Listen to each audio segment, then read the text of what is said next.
Kelowna, one of the most beautiful places in the world to live, surrounded by provincial parks, pine forests, vineyards, orchards, and mountains. Wouldn't it be great if there was a podcast about our love of Kelowna? Oh no, it's real. This is I Love Kelowna, an interview-style podcast about the fabulous and fascinating people that make up our great city and the Okanagan. Intimate conversations with entrepreneurs, executives, thought leaders, creatives, and anyone who has an interesting story to tell about how they're contributing to our wonderful home. This is I Love Kelowna, and here's your host, Luke J. Menkes. Luke Menkes. So exciting to be able to interview the founder of I Love Kelowna podcast. Yeah. Thank you for coming in. I really appreciate it. I nominated you because I think you're awesome and you really do have a story to share. I've known you for a few years now, handful of years. Yep. Could you sit just a bit closer? Okay. All right. So how long have you had this podcast for? So June 2018, and right now, I don't know when this will come out, but we're in April, late April. June 2018 is when it started. So almost a year. Yeah, about 10 months now. Exciting. What propelled you to start a podcast? Because everybody knows you're a realtor, a local realtor that everybody knows, loves, and trusts. And this is a really cool secondary endeavor that you've started. Well, it's one of the most favorite things that I do. So I've got a lot of hobbies, and I've got children, and I've got a house to take care of, and my real estate career, of course. And I would say this is like right up at the top of all the things that I do that I really love doing. Sunday morning, Sunday afternoon, like we are now.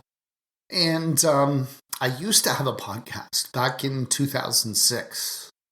So if we back up a little bit, 2005, we were living in the Cayman Islands. My daughter Olivia was just a little baby. She was like 6 months old. And we were recovering from the hurricane. So there was a devastating hurricane in late 2004. And if you know about construction, which you do, there's bursts of activity, lots going on, and then there's a lot of waiting. You had to wait, sometimes weeks, sometimes months. And so I was sitting around a lot, waiting for this building to be rebuilt. And I heard the morning show with my two best friends, Alexi and Cece, and they started a brand new morning show on a brand new radio station in the Cayman Islands. They had a girl with them for the first week, and for whatever reason, they fired her. And so they said on the radio, if any of our friends out there would like to come and try out for the morning show, come and try out. And something compelled me to do it. Now, I was even more introverted than I am now. Like, I was terrified of public speaking, but I loved these two people, and we hung out all the time. We would crack jokes, and we'd go out drinking, and so I said, okay, I'll come. And I was so terrified, but it was so much fun. And our sense of humor just clicked. And it was a great morning show. We had the best morning show in the country. 50,000 people, okay? It's not like Canada or United States, but we had the best morning show and everybody listened to it. And after a week, I said, I want to have my own show. And they said, you can't. You don't have any experience. Like, there's no way, right? And I said, no, I really want to have my own show. And I kept saying that. And they're like, just, forget it. But 6 months later, my boss calls me into his office and he says, by the way, my name was Hardcore, because part of the shtick was they were going to try to keep it a secret. Like, I was going to be this mystery person. And Cece, my co-host, came up with the name Hardcore because she said, Luke, everything you do with passion and intensity, and we think it's a good, catchy name for the morning show. So he says, my boss says to me, Hardcore, are you practicing in the shower? And I said, yeah, actually I am. And he says, are you practicing in the car? And I said, yeah. And he said, well, I can tell. He said, you're the most improved voice on the radio since you started. And he said, Billy has to move back to Vancouver for family reasons. And I want to know if you'd like to take his lunchtime slot. So within 6 months, I had my own radio show. Then I had a Sunday classic rock show, which I always loved. Like we played house music and disco and top 40. But I wanted to have a classic rock show. And got some resistance, but I got a sponsor, a local pub, agreed to sponsor me. And so I had my Sunday classic rock show. So, long story short, my daughter's mother and I split up and she moved back to Canada. So I was flying between the Cayman Islands and Edmonton, and they said, hardcore, we'd love to have you on the show, but you can't have a regular show if you're taking off every 2 weeks, right? Mm-hmm. But you can come as a guest anytime you want. So I was in Edmonton now, and Olivia couldn't even speak English yet. She was just a year old, you know what I mean? Yeah. And it was very lonely and very boring. So I heard about podcasting, and I decided I'm going to start a podcast. 2006. And by the time I quit in 2009, it was very popular. I had 3,000 downloads per episode, wow, which back then was a pretty big deal. Yeah. I mean, National Public Radio, CNN, like there were a few that had like 1 million downloads even back then, but it was kind of an unknown thing, podcasting. Because that's what I noticed. You're talking about, podcasting has most recently gotten popular. Very You've popular. started even before. Yeah. And one of my biggest regrets in life was quitting that. So I bought a bar and restaurant business in Nelson, BC in 2009. And I decided, well, I don't need to do this anymore. It was just a hobby. Mm-hmm. But it kind of felt, in hindsight, it kind of felt like it was about to go parabolic. So I could see on Google who was downloading. There were downloads in Iraq, in Afghanistan, like literally every country on the planet. And I thought, I don't think there are Iraqis listening to this show. Like, I wonder what that is. And I started to get emails, and it was actually about, being a single dad and relationships and things like that, and dating, for single guys. And I started getting emails, and it was actually American and Canadian and British soldiers stationed in Iraq and Afghanistan that were listening to my show. That's really cool. And it kind of pains me to say this because I quit the show. I shouldn't have done that. Because maybe by now it would be 100,000 downloads, And I had a guy named Jordan Harbinger on my show, and I went on his show. He had a brand new show. Today, he's got a show on Sirius satellite radio. He's been on network television. It's ridiculous. Every time I hear his name, I kick myself. I'm not jealous, but I am jealous, So it was something that I regretted and wanted to start for years and years and years. So last summer, real estate started to get pretty slow. I went through about 9 months of real slowness. And 2016, 2017 were so busy. I was running my own real estate company. And I became incredibly efficient. I did 44 transactions in 2016. But I also shoveled the sidewalk, washed the windows, bought the coffee, did all the administrative work, all the marketing. I did my own brochures, went on listing appointments. And then so you go from that to 20 and working for a big company where they take care of a lot of stuff for you. And I felt like, oh my God, I've got all this time now, all this extra time. And as kids get older, it gets easier. You're going to find out. It gets so much easier. She takes care of everything. If teenagers were not forgetful, they could literally run the house. You could leave, but they'd forget the stove, or, they'd have bad people over or something like that. But they can cook, they can clean, they can get themselves dressed, get themselves to school. You don't have to worry about almost anything, So I started a podcast, and it was going to be called I Love Real Estate, because I do love real estate. but I couldn't really get motivated. I would procrastinate and I'd do an episode and then weeks would go by. And I was listening to Gary Vaynerchuk. Yes. Yeah. Yeah. So his latest book, I think it's called Crushing It. And I love audiobooks, so I walk around the neighborhood. And he said, he talked about podcasting. I thought, oh, that's going to be good. And the example he used, so he did Instagram, Facebook, like all the media. And with podcasting, the example he used was a real estate agent. In his book, it was a realtor. And he said, this is what a realtor should do. You want to interview local business people and become the expert on your city. So not just talking about real estate, which most people have an interest in real estate, but not necessarily something you want to be talking about all the time, right? But everybody has an interest in Kelowna and the people of Kelowna, you know? And so at first I thought, well, let me interview business people, which I do. I still do.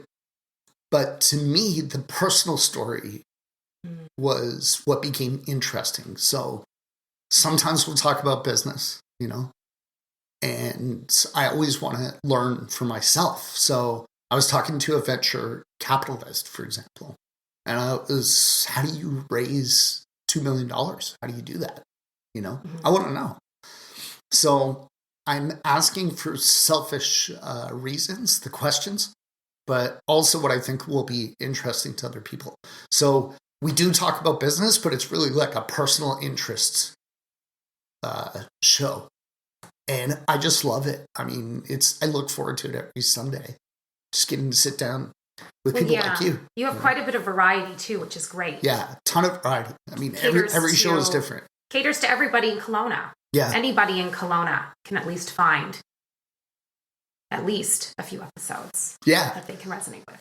Exactly. So, you know, I've tweaked it. So now I used to just say Andrea Kelly, right? But now I would put in the title like what we were talking about. So you can scan through. We've published 75 episodes, and this is 130. Wow. So I'm behind, right? But you can scan through and pick 3 or 4 that you like, you know, topics that you like. So going back to the Cayman Islands, I'm curious to know, so where were you born and raised? So I was born and raised in Toronto. Okay. And 97, I was living in Florida, believe it or not. I was a realtor. That's another whole story. But my father wanted to retire in the Cayman Islands. So he had a friend and a guy who worked for him. And they did some real estate projects in Toronto. And he told my dad, he's like, you got to come to the Cayman Islands. It's great. It's English speaking. You know, it's a tax haven. And if you plan things correctly, you can legally reduce your taxes, but you got to live here and you got to enjoy it. And so he wanted to retire there. And he bought a 10,000 square foot commercial building kind of on the edge of town. My dad had a really good instinct for seeing things that were just on the edge, so like undervalued. Today, if you see that building today, it's surrounded by freeways and huge hotels, like it's right in the center of everything. But he got it at a great price, and he was going to retire there. And 2 weeks after he bought it, he was diagnosed with terminal cancer. Oh. Yeah. So he had an option on the land next door. He was going to build townhouses. And I was 27 years old, and I didn't know, like I worked as kind of a gopher for him in his projects. He didn't really teach me much until he started to die, which was a big regret. Mm-hmm. He was so smart, but I had to figure things out on my own, pretty much. So we had this option. I think it was a $700,000 deposit on a piece of land, but it was going to be a $30 million project. And he was like, you need to go down there and decide if you're going to go forward or if you're going to ask for the deposit back, because he was dying. So I didn't know what the hell I was doing. I mean, the idea of being a land developer at 27 was really exciting, but I didn't know what the hell I was doing, like, to be totally honest, right? So I'm staying at this hotel called the Treasure Island Hotel. And it's late 1990s. And I asked the concierge, where's a good place for a guy like me to go for a drink? And he said, really, you got two choices. That was it. Like, there's bars where older people go, you know. But, you know, for young people, there's like two choices. He said the closest one is called the Lone Star. And it's about a mile up the street. So I said, great. So I walk up there. Turns out the Lone Star is right next door to my dad's building. Like right next door. And I thought, oh, that's interesting. So I come in the front door, and on the speakers, the Tragically Hip are playing on the speakers. And I say to the bartender, I say, you know, this is my favorite band on the planet, but I've never heard them played outside of Canada before. And the bartender says to me, I'm a Canadian, and all the staff here, we're all Canadians. You know? Yeah. So I don't know. I was very emotional because my dad was sick and I'm right next to his building and my favorite band's playing on the speakers and I'm surrounded by all these Canadian young people. After a few drinks, I decided I'm going to move here. And I was married at the time, not to my daughter's mother, but I was married. And I called my wife in Toronto and I said, we're moving to the Cape Islands. She's like, fine. It's great. No and complaints. It was like a 30-minute decision. Something in my guts told me this is where I want to be. And that's what happened. And did you move forward with the development? No. Okay. So you got the deposit back. Yeah, I got the deposit back, but I started to learn property management. So I read, you know, you have so much time. And every lease, I would read it all the way through and I would tweak it. And I had a lawyer and I would say, can I put this clause in? You know, we were pretty aggressive. I mean, they don't really have the tenant protections. Maybe they do now, but at the time, they really didn't. And I said, what happens if this tenant doesn't pay his rent and I want to just take his furniture and move it into my apartment and give it to other tenants? He said, well, you can't really do that. And I was like, what if we put a clause in the lease? And he said, well, they can challenge it in court. And I said, well, isn't it reasonable to assume that if he can't pay his rent, he's not going to be able to afford a lawyer to challenge it in court? Oh. My lawyer said, yes, that's true. So I was a bit of an ass. You know what I mean? Yeah. Like I got a little bit cocky because I lived, you know, when we first got married, I was 24. We lived in my mom's basement. My new wife and I, and we had no money. Like, I mean, we were just broke all the time. Now, all of a sudden, I own this building, you know, and I was a little bit cocky, to be honest, you know. So, and then, so your dad at that point, did he go back to? So he was back and forth, and he went because he still had his Ontario health coverage, and you know, when you're really sick is when you really appreciate, you know, how good we've got it in Canada.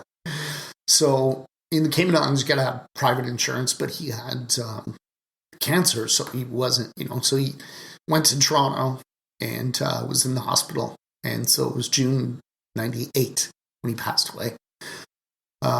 So he never really got to, I think he went like maybe 2 more times to the islands, you know, but he got really, really sick very fast. So I was there. I was flying back and forth and I had decided, you know, I'm going to stay here. Right. And so he left and he was in Canada. And then when he passed away, my brother, sister, and I inherited this building. So I got my first bank loan. I went to Barclays Bank, which is a big British bank. They're not on the island anymore, but they were one of the big banks there at the time. And I said, I want to refinance this property so I can buy out my brother and sister. They had no interest in going there, doing anything. I think we had about $4,000 a month free cash flow from this building, which is great. But, you know, split between 3 people and then plane tickets and stuff, it's nothing. Right. So I thought, I'm going to live here and buy them out. Yeah. And so I did that. And I, you know, built a spreadsheet and I learned Microsoft Excel and, you know, I learned leasing and I learned all these things and it was pretty exciting at the time. So And so where's that building now? It's there. Okay. So 2004 was destroyed by the hurricane. That was the building I was talking about. And that's a great story too. I don't know if we have time, but maybe Cole's notes it. I have so many. We might have to do a 2-part interview. We will. Can we do a 2-part? Of course we can. I think we should. Yeah. Because I don't want to rush it. I sold the building in 2008. Okay. Because I've been a news junkie since I was 11. And I was watching CNN all the time. And I used to think it was like real. Do you know what I mean? Yeah. I have a very cynical view of the news now. But at the time, I thought, oh my God, like it's financial Armageddon. Like the whole world is collapsing. And the Cayman economy largely depends on the United States. And, all those with the housing crisis and everything. So I called my realtor and I told him to sell it. And he's like, Luke, you should never panic with real estate. And if you really need to panic, it's too late because it's slow moving. So don't panic. And I said, John, I want you to sell it. So he made some phone calls and he sold it. So I always had a dream to have a Swiss bank account. So I opened a Swiss bank account. I paid off all my debts, paid off the mortgage, obviously, and bought myself a brand new car. And I put $1 million American dollars in a Swiss bank account. I flew to Switzerland, met with the bankers. I don't know why. It was just like, I want to have a Swiss bank account. It's the thing to do. Yeah. Living your dream. So I had a Swiss bank account. Within 4 years, I'd lost every single penny. How did that happen? Let's talk about that. Sure. Yeah. So my daughter, at this point, had moved from Edmonton to Nelson, BC. How old was she? She was 3.5. Okay. Right? So we're like 2009, 2008. So you're about 30? Yeah, I'm 38 now. At this point. At this point. Yeah. Oh, okay. I'm late 40s now. Okay. So I don't you look don't see, yeah, you don't look. So yeah, she's 3.5, and her mom called me and said, listen, Edmonton's kind of a crappy place to raise a little kid. I mean, baby is one thing because you're inside all the time. Yeah. But, school and stuff, she's like, I would like to move to Nelson. They've got a great Waldorf school, she said. I had not heard of Waldorf or Nelson. So I drove from Edmonton to Nelson, and I fell in love with the town. So I said, sure, I'm totally for that. So I rented a townhouse, and I was flying from Cayman to Nelson. And then when I sold the building in Cayman, I was in Nelson full time. But I'm retired. I'm 38 years old. Got $1 million American dollars in the bank. And beautiful 3.5-year-old daughter. But I'm bored out of my mind. I mean, we would go walk down the street, go for breakfast. Then we'd walk home, read a book. She'd have a nap. And we go walk down the street, get an ice cream. And she'd have another nap. And I'm like, this is crazy, right? So I'm sitting at this outdoor patio at the Royal on Baker, summer 2009. And the owner says, Luke, I'm totally burnt out. I've been running this bar for 6 years. Do you know anybody who wants to buy a bar? Now, we threw amazing parties, me and DJ Alexi, my co-host from the radio in the Cayman Islands. Because what I ended up doing when I divorced was I built my own apartment on top of this building. So it's a commercial building. So you bought the bar? In Nelson. Yeah, in Nelson, and then built your own? No. Well, yes. Okay. But I mean, in Cayman, I owned the building. So the offices in the back were really chronically vacant. So I built an apartment. When I split with my wife, I was like, I got to have a place to live. Right. So I built an apartment, and it was amazing because we would have DJs come. They were all our friends because we were in radio, and they would come after the club closed and set up their speakers. And, we would have booze and people, and we could make as much noise as we wanted because we were kind of in an industrial area, and everything was closed, and it was my home. So we had these amazing parties. So I thought, in Nelson, okay, well, I've spent so much time on this side of the bar. How hard is it going to be on that side of the bar? So I bought this bar business, and within 2 months, I hated it. I hated it because you're dealing with the police, the fire department, the liquor inspector, drunk, obnoxious idiots. Like if it's your house, You don't like somebody, you tell them to leave. If you're at a bar, a public place, and the crowd's not good or you're not having a good time, you just get your bar tab and you leave. But when you're the owner, it's the opposite. They'll call you out of bed. You're in bed with your children. They say, you got to get down here. We got broken glass. We got police. And it was not fun anymore. It wasn't a party anymore. It was now a business and people trying to steal from you and drunk people. And it was just disgusting. My love of going out and drinking just switched on it. I hated it. But maybe in part 2, I'll tell you how I ended up losing all the money. It wasn't from the bar itself, but it was something. Yeah. I ended up buying the building that the bar was in. Okay. Because this was my reasoning, I'll just tell you quickly, was, okay, I figured out how to run a bar. Now I'm getting pretty good at it. It's becoming profitable, but I hate it.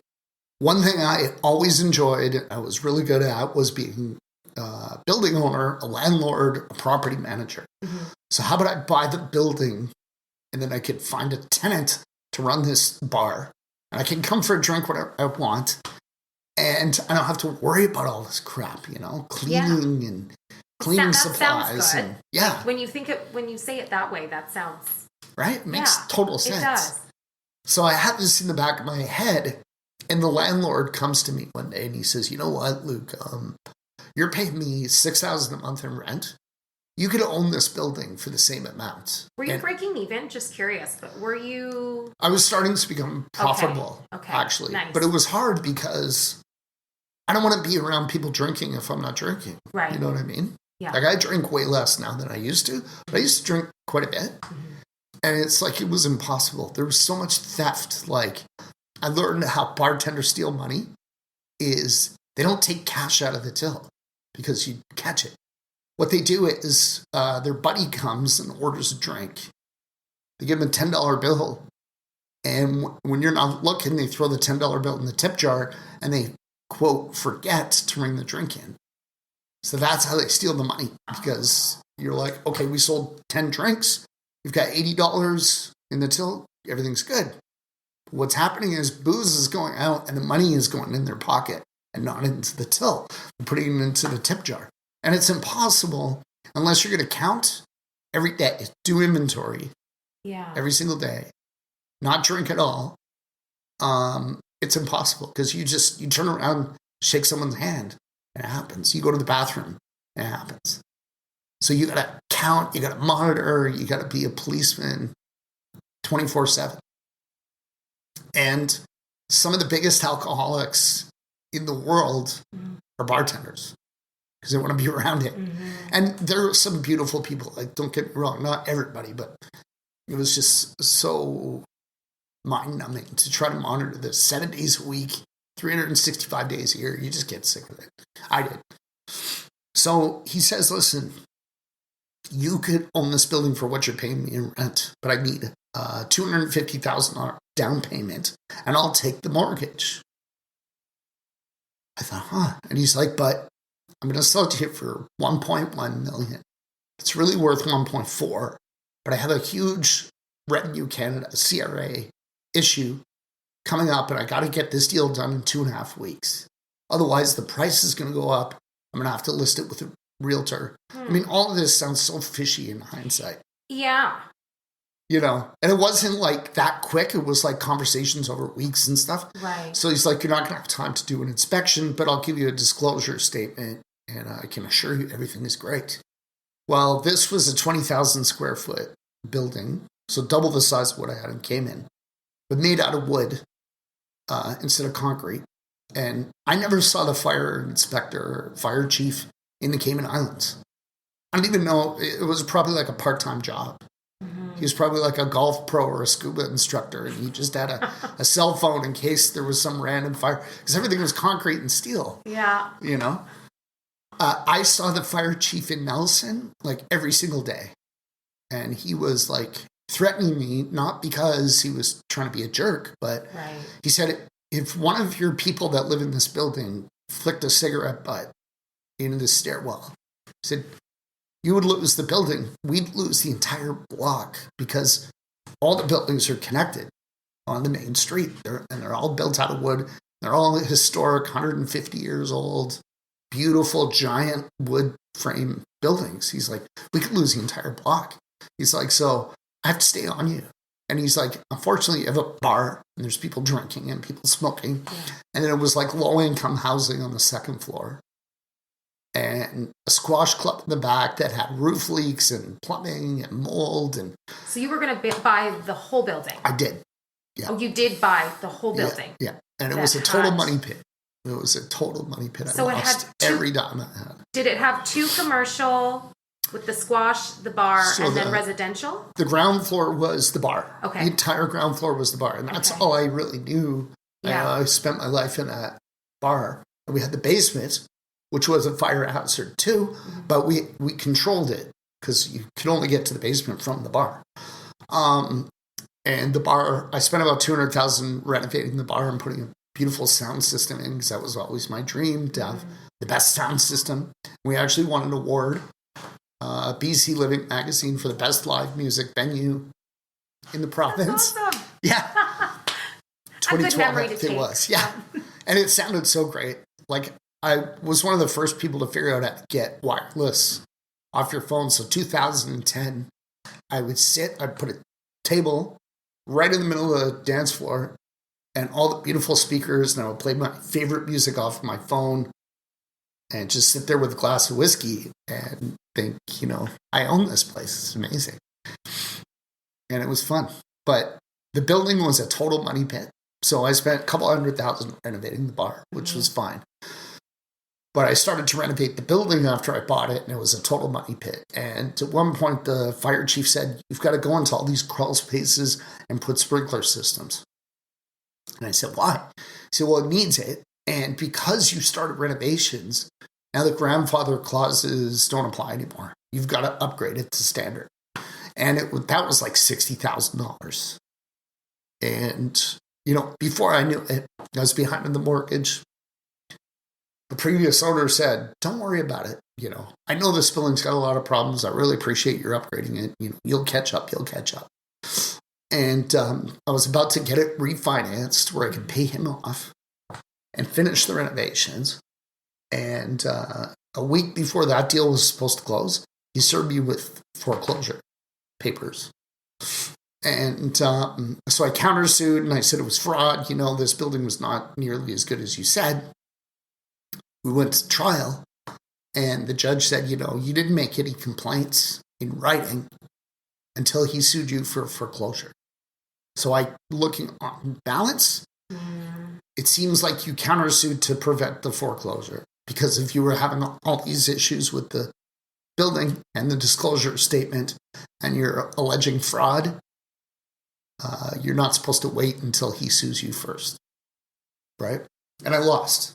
And it was an order absolute foreclosure. So she said, all the debt gets wiped off the title, but you got 24 hours to turn all the keys over. And that was it. And so not only did I lose that $1 million, but I was like in debt, and that was 2012, 2013. So it's completely wiped out. So I was worse off financially than when I was living in my mom's basement at 24 years old. Wow. Yeah. And now I had 2 children, and it was pretty scary. It was really scary because I was like, what am I going to do? Yeah. My parents are both dead, What happened with your mom, if you don't mind me asking? She passed away, so another big tragedy. So the hurricane in 2004 devastated the building. We'll talk about that maybe in part 2. Yeah. But what I learned about building insurance and construction in 2004, 2 months after the hurricane, my brother died of a drug overdose. He was 29 years old. And my mom sent me a fax, if you can believe it. So email, started to become popular in the early 2000s. I couldn't convince her to set up email. It was just too confusing. So she always used faxes. So I set up a system. She could send a fax to my email. And I could type an email and it would go to her fax machine. So my ex and I would go to the Treasure Island Hotel, ironically enough, because it had Wi-Fi. Power was out across the island. So we had no power for over a year at the building, but the Treasure Island had some electricity, fresh coffee, and they had Wi-Fi. So every morning we would go down there, get a coffee, and I would open my laptop and do some emails. This is like November 2004. And I get a fax from my mom, and it says, Mark died last night.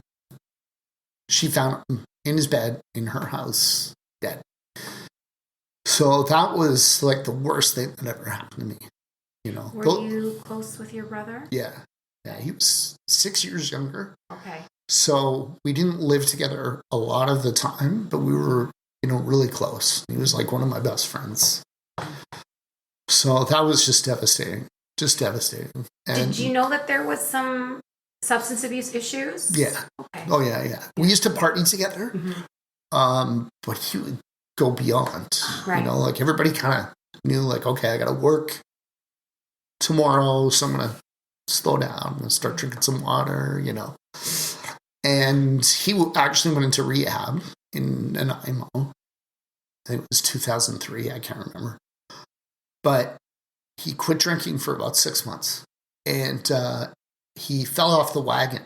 And he told me, he said he felt like such a loser and such a failure that he decided, well, there's no point. And he started to experiment with all the stuff that he heard about when he was in rehab. So guys were in there for heroin and crack. And he's like, well, I might as well try. Like he heard all these stories. So he became addicted to heroin. And it was just horrible. He was a big guy, 6'3", muscular dude, and he shriveled up to nothing within like a year. So I wasn't totally surprised when I heard he died, but it was still like a punch in the stomach, Totally. You never expect it. So how do we get on that tangent? Well, you were... Oh, so she died exactly 1 year to the day after. She had cancer. Okay. But she was 7 years old, but it just killed her, She was just... all the spark, everything just... It's a lot, I think, for a mother to find out that their... I think it's the worst thing that can happen to a parent. I mean, you can't... There's nothing worse, right? Yeah. It's hard when our parents die. It's always hard when someone you care about dies. But when you're supposed to die before your children. I mean, that's kind of the natural course of things. Yeah, exactly. So I think that is probably the worst thing that a human can experience is if their child dies. But just kill it. She died literally 1 year to the day. So in November 2005, she passed away. So I had nobody to help me, Yeah. This is now 2012, and I was completely broke. So I'd start from scratch. And you did, I remember we had a conversation where you mentioned, I believe it was, you mentioned that you were living out of your car. Yeah. Or there was an incident where you... Partially. So I did have places to stay, like I had roommates and stuff. But there were cases where I had to drive from like Nelson to Vancouver, which is 8 hours, and I couldn't afford a hotel. So I went to see my daughter, Madeline, who is now eight and a bit, and she was a baby. So I would drive to Vancouver so I could see her, but I would have to sleep in my car because I couldn't afford a hotel. And I started doing a delivery business, which was a lot of fun. So, for example, someone got a purebred bulldog from Smithers, which is like 12 hours drive. And she gave me $500 for picking up this puppy, plus my gas, plus $100 for a hotel. And because I was so broke, I decided I'm going to keep the $100 and sleep in the car. Right? Because it just made sense. I mean, I could buy so many groceries with $100, and it's incredibly uncomfortable. I woke up every 20 minutes to turn the heat on because it was like minus 30. Turn the car on. But it was still better than spending the $100 in my mind. I'm making all these calculations all the time. So Just making the most that you... Yeah. So I had a place to come back to, but I had to sleep in, and so that's why I slept in my car. Okay. Yeah. Yeah, because I remember you'd said something about sleeping in your car and just feeling like, wow, how does it get to this point? Yeah. Yeah. What was going through your head during those times? I mean, did you feel like, because I mean, obviously, since then you've rebuilt yourself. Did you feel like there was hope? Or was it just survival? It was survival. And I would have to say, if it wasn't for my daughters, like I might not have made it. Because it is so painful to get up when you feel like, with the hurricane, and I like to tell this story with the hurricane, it was devastating. I lost everything. But I was able to rebuild. And over time, you have good days, you have bad days, but one day you get a little bit of the site cleaned up. You get some of the trash taken out. You get a little bit of cash. And I got a dumpster and I got some of the trash taken out. Mm-hmm. And over time, this building was being rebuilt. So it was very difficult, but I could see progress each day. But come on in. But with the with the loss in Nelson, every day was getting worse. The bills were getting higher and higher. The people I owed money to were getting more and more angry. And I felt totally hopeless. And if it wasn't for my girls, I think I would have given up. And then I had a good question too about being a father, because you have two beautiful daughters. And I don't know if we want to leave this for maybe the second part, where we can shift into maybe more ask of the question. Ask the question, and then we'll... Well, because it kind of mixes in with what you're saying right now, but what lessons have you learned from being a parent, but also just given all of this loss and rebuild, and also a sense of loss with also your family? How have your daughters impacted you in ways that, I mean, obviously you said if it weren't for your daughters, don't know where you'd be, or if you'd even be here. But I want to articulate this. Yeah, like in what ways do your daughters teach you lessons? So many lessons. Right, because, That's a great question for part 2. Yeah, that's totally a part 2, I think. Awesome. Luke Menkes is a realtor. He loves what he does. We asked Luke if he had any regrets about moving here in 2011. And he always says, yeah, one regret. And that is, he didn't move here sooner. When Luke came here, he didn't know anyone. He didn't know the neighborhoods or anything or anyone besides his daughter, who was 6 years old at the time. So he knows what it's like. Now, he's an expert and has helped well over 100 single people, couples, families, and investors with their real estate needs in the Okanagan. If you're new to our beautiful city, Luke can help you get connected with great lawyers, dentists, carpenters, landscapers, swimming pool installers, you name it. And whether you're new to Kelowna or not, Luke knows real estate. He can help you find a great property, negotiate a good deal, and hold your hand all the way through the process until the day you get your shiny new set of keys. Luke is known as a no-pressure kind of guy. He's had clients where it took even a year or more to get them into a property. He just doesn't believe in rushing things. On the other hand, when you decide it's time to act, he's diligent and he'll work day and night until the job is done. Give Luke Menkes a call or a text message at any time. 778-215-4273. Again, that's 778-215-4273. 778-215-4273 to chat with Luke about real estate.